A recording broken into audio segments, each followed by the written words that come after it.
Everyone, it's Robin, RS Island Crafts. Welcome back to my Advent sewing series. Each day I will be sharing a quick project that you can sew up before Christmas, perfect for a last minute gift.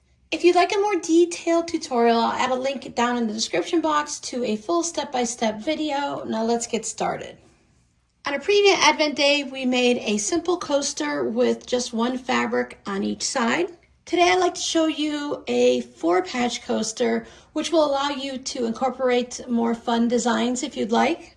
This coaster will finish at 6 inches square. I chose 4 fabrics for the 4-patch, and they are cut at 3.5 inches square. And the backing fabric, I like to cut mine a little bit larger. These, when sewn together, will be 6.5 inches. I cut this fabric at around 7 1/4. I like to use cotton batting for my coasters, and I cut this at about 7 inches. I'll start by sewing each of these squares together, and then I'll press them open, and I like to press one of the seams to the left and the other seam to the right. That way they will nest and it'll keep the seams matched up in the center. Once they're all pressed, I'll go ahead and, still using my 1/4 inch 2.0 stitch length, I'll sew all 4 together, creating my 4-patch. 1/4 inch seam allowance, 2.0 stitch length. Hold my thread off to the side so that it doesn't create that bird's nest on the bottom. You can also put a piece of scrap fabric there. If you're making a bunch of these coasters at once, you can chain piece them or just chain piece the one. So I have my first 2 and then my next 2.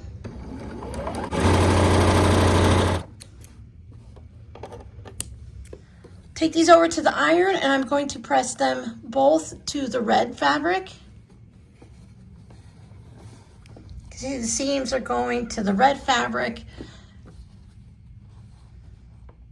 right sides together, and nesting the seams means that when you put them together like this, one seam's this way, one seam's the other, and they just nest. And when you wiggle your fingers like this, you can feel them lock in place.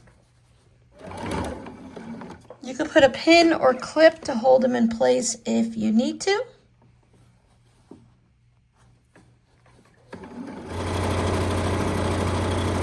Take it to the iron, press it open so everything's nice and flat. Now on our first coaster, we did not quilt it, but this one finished smaller. So for this one, I do want to quilt it. I want to stitch on either side of the line in both directions. I like to do a little bit smaller than 1/4 inch, or you can simply just quilt corner to corner with a big X through it. I do increase my stitch length a little bit when I am quilting. I put mine up to about a 2.8. Lift my needle, lift the presser foot, spin it around, and do the next line. And do the same thing in the opposite direction.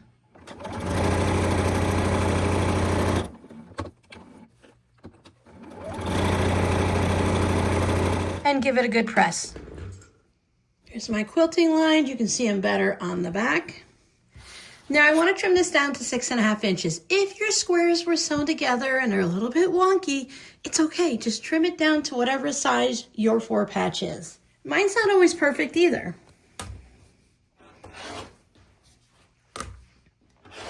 Now once I have everything trimmed down, I'm going to place these 2 right sides together so the fabric part with the batting sticking up goes down and touches the right side of that backing fabric. By having it larger like this, it just makes it easier. When I go to stitch around, I can just follow the edge of the coaster and I don't have to worry about the layers matching up because sometimes they can shift. I'm going to follow along the edge here of the batting, and I'll go 1/4 inch in. I'll leave a spot to turn. Back stitch a little bit.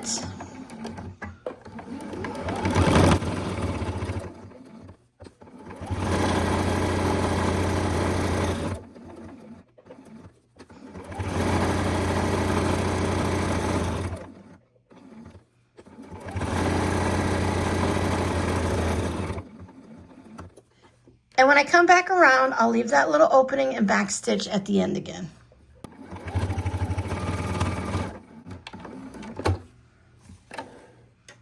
Remove the pins. I like to give it a good press from the back. And then I'll trim all of the excess fabric off, but where the spot is here and the opening is, I like to leave a little bit past the batting, but trim it down just a smidge. And then trim the corners, but I like to stay a couple of stitches away from the stitching line. And by trimming off the corners, we'll remove all that extra bulk so that when we turn them right side out, we don't have weird looking corners. Go between the two fabric layers. This part's quilted together, so it's really easy to see where to turn it from. Bring everybody right side out. My little point turner from Flamingo Toes. Just gently push out my corners. They don't have to be perfectly pointed. A little bit around on a coaster is totally acceptable. If you don't have a point turner, any rounded bit will work. I like to use a crochet hook. Take it over to my ironing station, give it a really good press, and during that process, I want to tuck this in so that it's nice and even all the way across. Just like our original coaster, I'll top stitch all the way around, a little bit less than 1/4 of an inch. And during that process, I will close up this turning hole.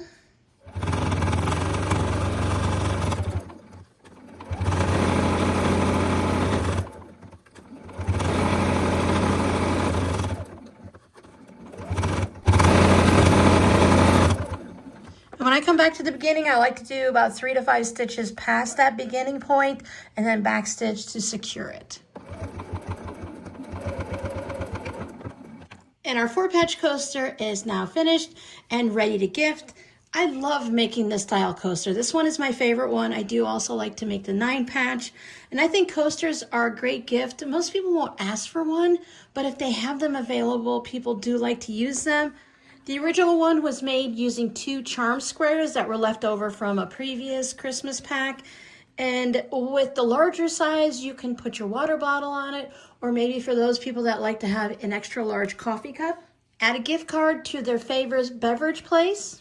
Maybe purchase them a new coffee cup or teacup, add a little bit of a sample of coffee or tea packets in there, a little sweet treat, and you have a fun little bundle to give to a teacher, a friend, or maybe someone you work with in the office that you know they drink coffee or tea, but you really don't know a lot of their personal preferences at home. You can see all the other videos from the Advent 2025 here. I have them in a playlist. YouTube thinks you'll enjoy this video, and remember the full-length tutorial will be posted down below in the description box. I'll see you guys in the next video. Bye.